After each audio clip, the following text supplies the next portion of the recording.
Good, good. You guys are good clappers. Not really laughers, but I like it. Take the claps. Are you okay? You're over there. I keep looking up. You look very sad. You doing all right? Okay, it's very awkward. Oh, it's an awkward angle? Is that what it is? Oh, I keep looking at you and that makes it awkward? Yikes. So you want me to not notice your depression? Like, what? It's glaring at me. You're right there. I mean, you have to understand, you know? I don't expect you to be happy when I'm here. I mean, it's nice.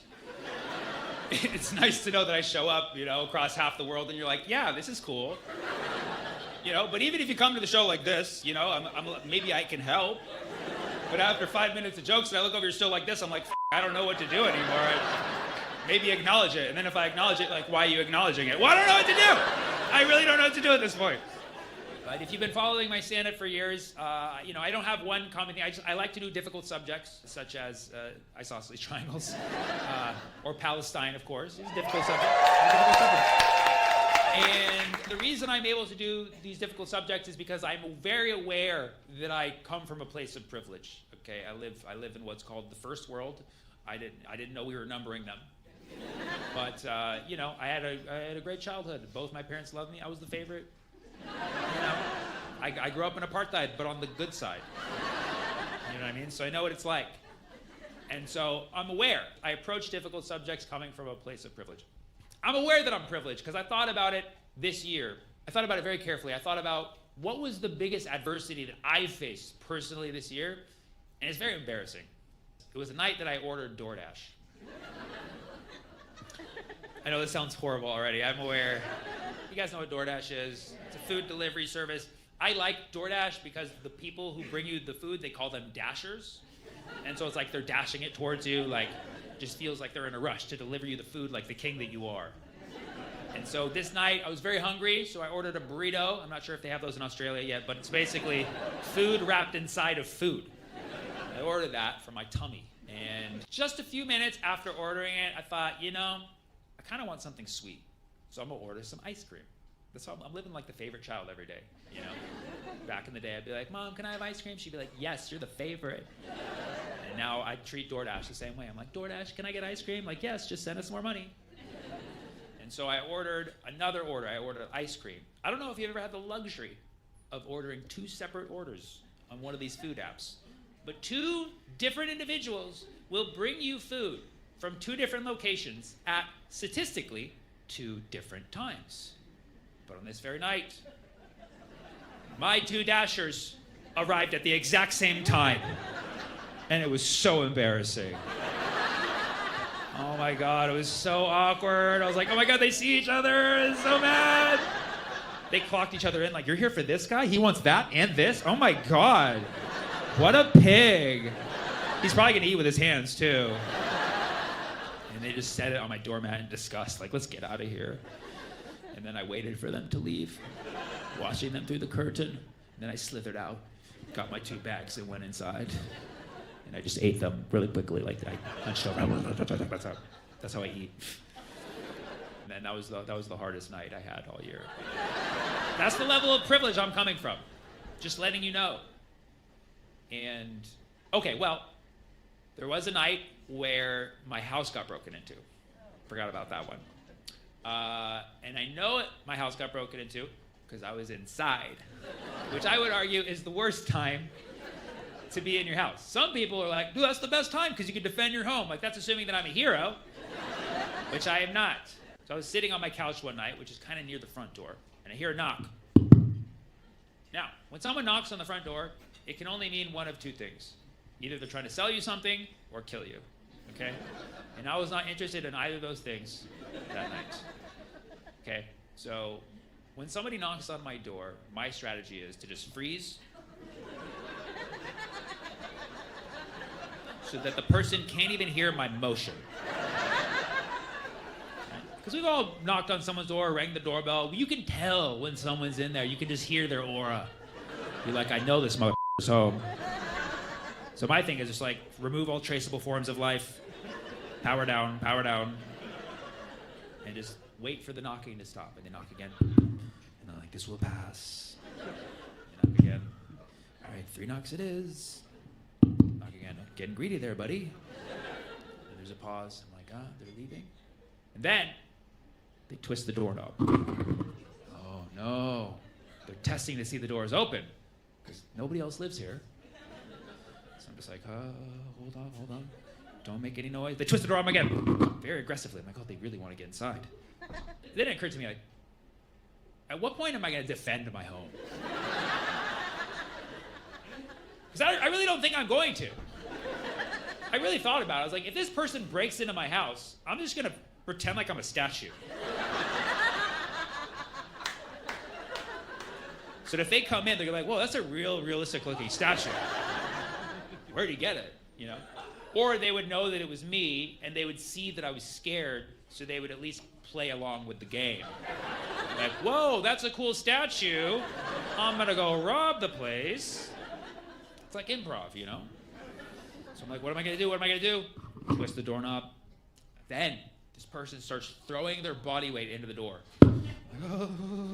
Don't shake, motion. They do it again. And I'm actually really impressed because I can stand pretty still and I'm like, try not to shake or make any motion. I'm trying to stabilize. They do it again. And then my phone goes ding. I was like, I looked at my phone and I kid you not, it actually was good timing because it just so happens 20 minutes prior, I ordered DoorDash. And my phone is notifying me that my Dasher was arriving, and I was like, thank God, a hero. I looked at my phone, his name was Muhammad too. I was overjoyed. It said, Muhammad has arrived.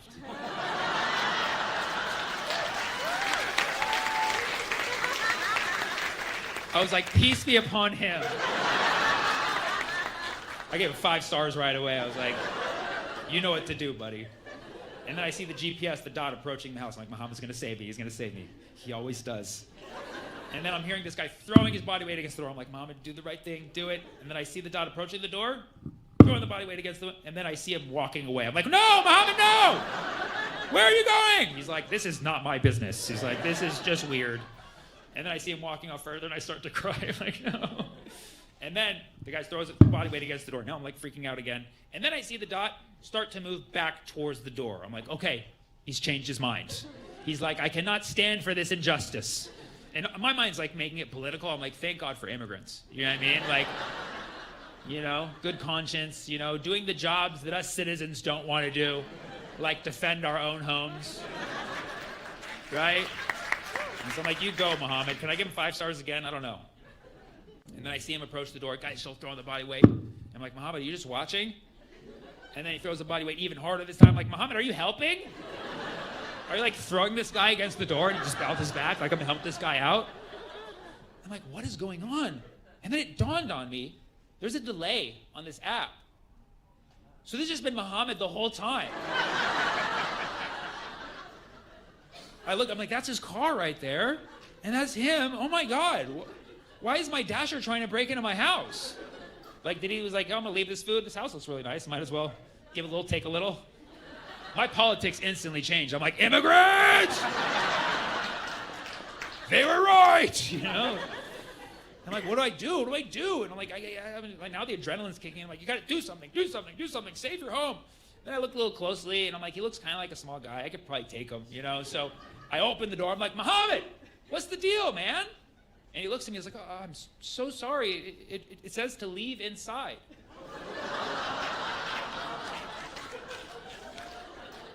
Oh my God, this is so embarrassing.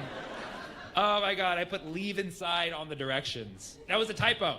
I meant to put leave outside like a normal person. But I think maybe I made a typo and then autocorrect changed it to inside. You know, autocorrect, these are the kinds of struggles that I have. Autocorrect, really. And I kind of like took a moment to like laugh at it. And I was like, and I'm like, man, I really appreciate you trying to get inside, you know? Because he's like, he just said leave inside, he has to follow the directions. I'm like, that's awesome, man. Like, but like, how far were you gonna go? You know, like, you nearly broke down the door. He's like, yeah, my right side hurts. I'm like, I mean, definitely gonna tip you for this one. But like, I understand why he did that because, you know, these people who deliver food on the apps, I don't know if anybody here does it, but like, you have to follow the directions. Because people get upset when you don't follow the directions to a T. Like, you know, there's been some Karen out there who's like, he didn't leave it on the right corner of the doormat, counterclockwise like I asked. 1 star. So now these Dashers are traumatized, somebody's not going to get upset because they didn't follow the directions. So Muhammad was like, he said, leave inside. I'm just going to get inside of his house by any means necessary. You got to respect that hustle. So, I gave him 5 stars again, gave him a tip, and sent him on his way. And then I ate my burrito. Again, I was like, and the burrito was so good, I completely forgot to change the directions on my app. So I totally just left it saying leave inside for another 2 weeks. And I didn't realize this until 2 weeks later when I was back home again. And this night I was also very hungry. And so I ordered 2 Dashers again. Okay, sorry. And the 2 Dashers came at the same time again. I don't know if it's me. I'm just attracting like these 2-for-1 scenarios. But they came at the exact same time, and I didn't realize it, and I didn't realize that I hadn't changed the app until I'm sitting on my couch, and then I hear someone banging on the door and the window at the same time. These guys were trying to break into my house from 2 different entry ports. And I kind of just looked out the window, just been like, oh, they're doing a good job. Like, they even started working together. Like, how are we gonna get in this guy's house? What are we gonna do? Should we go around the back gate? Should I lift you on the roof? We can Santa Claus that shit down the chimney? Like, they were working together. It was actually really cool, but I had to go out there and break it. I'm like, sorry guys, Muhammad. It was a complete mistake. Thank you for the food. Peace be upon y'all, and have a nice day. And after that, I changed it back to leave outside, and I've had no adversity since. So that's where I'm at. I'm just letting you know, just so you know where I come from personally, okay? And this is all just to say I'm aware that I don't have a real struggle in my life, and that's why it's very easy for me to address obvious, difficult topics and address people who are enduring real suffering, because I know what real suffering looks like. You know what I'm saying? I don't know what it feels like, but I know what it looks like. You know what I'm saying? So I see people suffering in the world, and I have to say something about it. And a lot of you know I'm Palestinian, okay? And people ask me, like, I see what you're going through. I know you care so much about people in Palestine because they're Palestinian. To be honest, I don't even think about being Palestinian when I see what they're going through. I just think it's just, you see human suffering.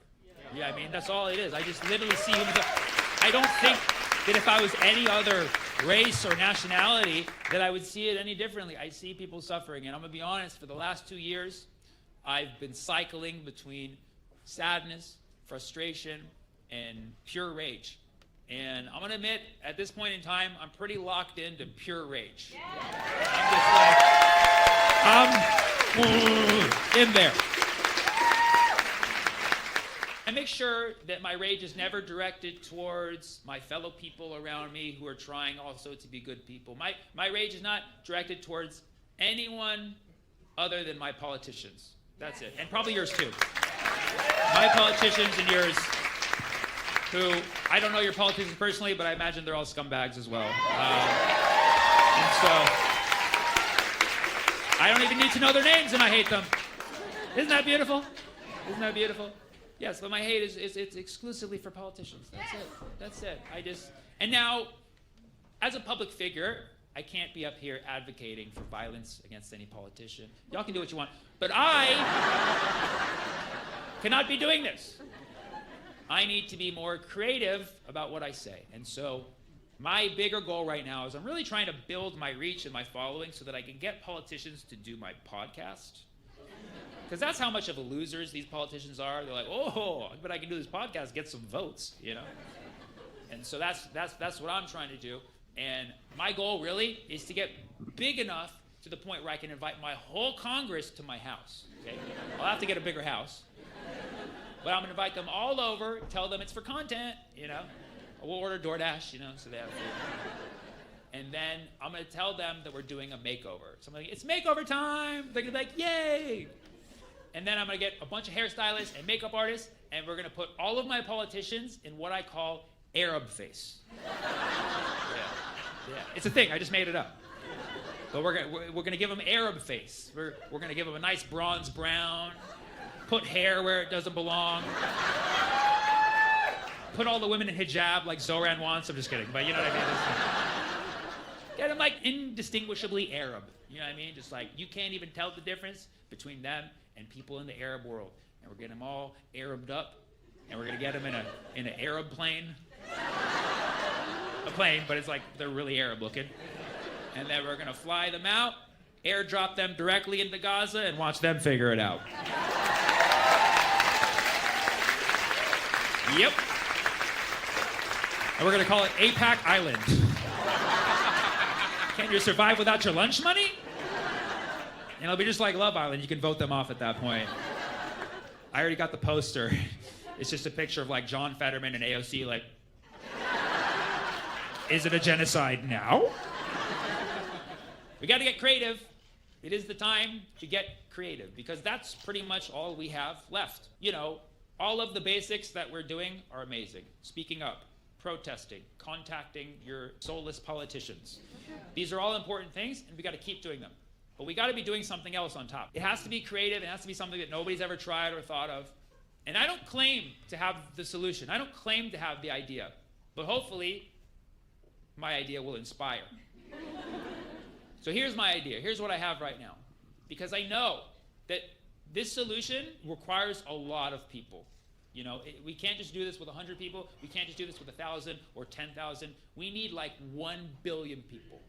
If we can get 1 billion people to do something, I know we can end the genocide in Gaza tonight. I know this. 1 billion people. And I know you're like, how are we going to coordinate with 1 billion people? I can't even get my family of 4 to go to the same restaurant. I know. And so here's my idea. If we can just get 1 billion people in the world to all at the same time agree to get on their phone and order DoorDash directly to Gaza and just put leave inside.